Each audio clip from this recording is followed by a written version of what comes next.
LASTMA and police held my wife for 3 hours until she miscarried that baby. These wicked men carried my wife inside that traffic with all the screaming that she was dying. I wonder why they became so conscious of the birth than a woman who is pregnant and who was bleeding and was dying.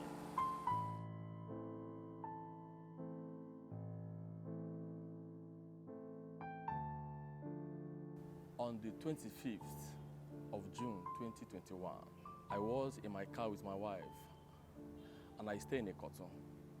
I was going to Ikeja with my wife in the car. By the time we got to Egbeda bus stop, my wife started complaining about waist pain. Meanwhile, a couple of weeks ago, she told me she was pregnant. On that fateful day, on our way, I started having small pains. So I told my husband that I'm having pain at my lower abdomen. But as we continue going, I started feeling that something is coming out of me. I told him to pull over in one eatery like that, sweet cessation. But when I came down from the car, I felt heavy, something came out of me. I ran to the toilet, blood was gushing out. I had to use their toilet and pack myself up. From there, it's not even, the distance is not much to the Akuwanja roundabout. The traffic light. While I was waiting for the traffic to pass us to proceed, I started noticing that 2 policemen and 2 LASTMA were staring at my car. After a few seconds, one of the LASTMA guy brought out his phone and started videoing. The 4 of them started coming. So when I now asked that man, the super police officer, that I hope there's no place, he said, yeah, there is a problem, that my wife wasn't using her seat belt.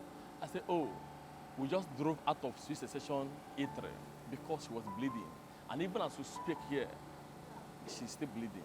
Even as we speak here, she's still bleeding uncontrollably. And at this point, my wife was screaming that her waist was about to blow up.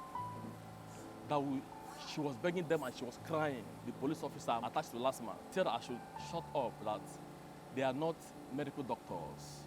I should not tell them about my wife and the bleeding. That when they are done dealing with me, then when they have released me, I should go and sort myself out with my wife and the doctor. They held us down there for almost 2 hours at that traffic. And I was also calling people to help me on phone and beg them to allow me to go and take care of my wife. And as this time was going, I could see that life was leaving my wife gradually. I turned my back and I noticed that one of the LASTMA officials has entered my car and zoomed off with my car, with my wife.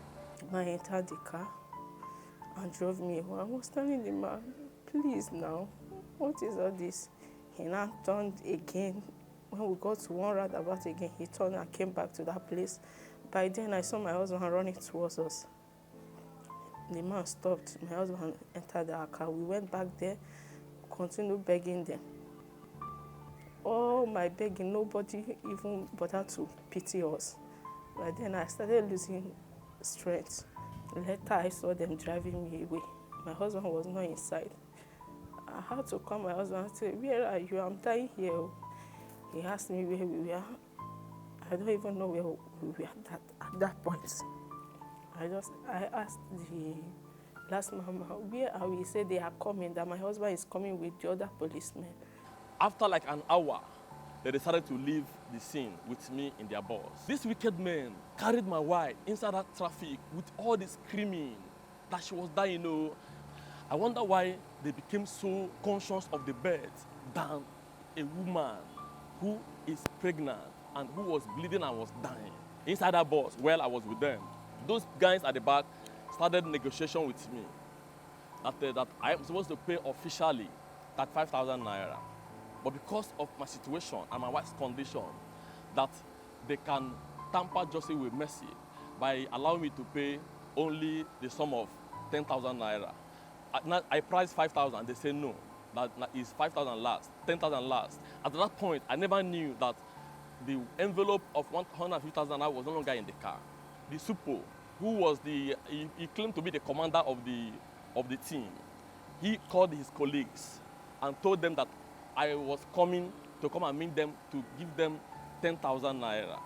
And I asked the person, the police officer, the Supo man, that what about my driver license and my international passport? He said that I should come on Monday to their office and I will meet him.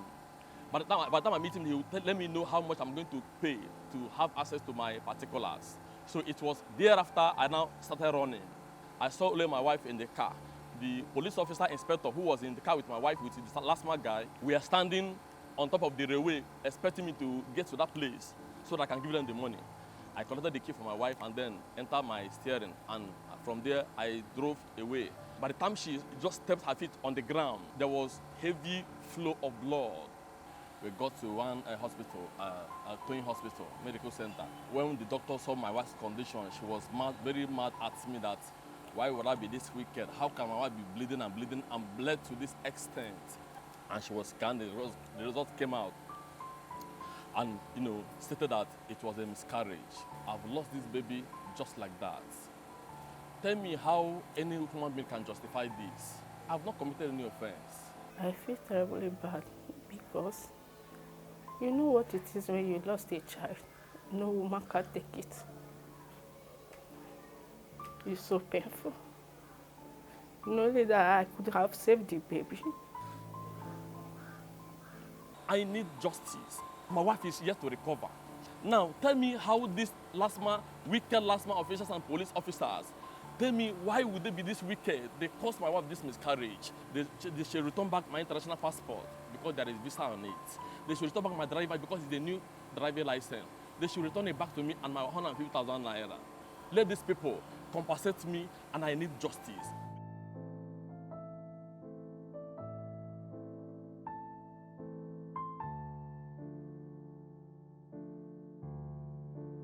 Mr. Jude gave the 10,000 naira that he claimed he gave. He gave it when he met up with his wife in the car. Number two, there was no time his wife left the car to any officer alone. In between transit, Mr. Jude was calling his wife to inform her to be watchful of the money that is under the carpet. So she's aware. When he came, he brought out an envelope to give the 10,000 that he gave to the guy, which is admitted. At that time, he should check if his 150,000 supposedly is there, since he's the one that came to take the money to give to the officer, not his wife, not anybody else. And since he was already calling his wife in transit, so the first thing he would do is to make sure that, oh, my money is here. Now, what is the link between a passport and a traffic offense? The only person that should ask for any passport would be immigration officer at airports. And why do you need passport if you have a license? And is the license in question, is it original license or photocopy? Because then we need to find out how many people carry their license in the car when they know that anything can happen. How do you package 150,000 naira in whatever denomination currency in this country into an A4 envelope? And why was it not visible for the woman that is supposed to be bleeding to be seen that something is happening, for officers to diagnose that yes, she's suffering from bleeding? And how did he pay the hospital bill that is not his normal hospital if he didn't have any cash, because the cash had been taken by officers supposedly?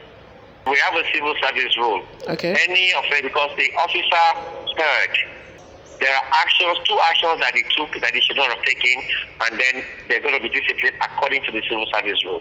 As long as the issue of theft and loss of money or passport seizure is still in place, then it becomes another matter where there's criminality involved. So the police would have to be involved. There's indiscipline on part of officers.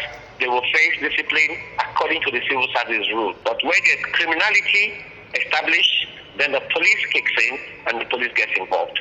There was just one LASTMA officer.